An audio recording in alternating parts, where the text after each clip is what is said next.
So what are some of the ways that you can actually, sort of pay less tax? Although they've removed a lot of these allowances or reduced these allowances, there are some still available. Marriage tax allowance, which is often overlooked by people. Perhaps if your spouse isn't earning or working, this can be an option for you. If you've not claimed that, I think you can go back and actually claim for previous years as well. Everyone's got a personal savings allowance that they have. Again, this is something that is reduced based on your tax rate. Previously wasn't a massive issue because if you were getting interest in a bank account, there wasn't actually probably getting much interest. So it wasn't really causing you an issue.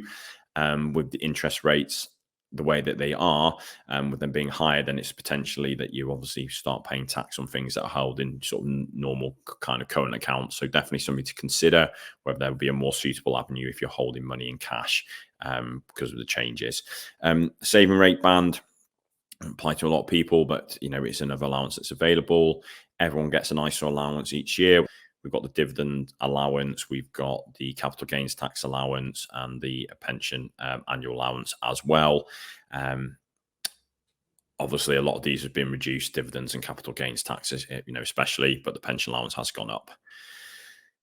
And again, options around that. So to use tax efficient investments, things like your ISAs, pensions, EIS, VCTs where appropriate, potentially investment bonds now because of the changes with regards to capital gains tax.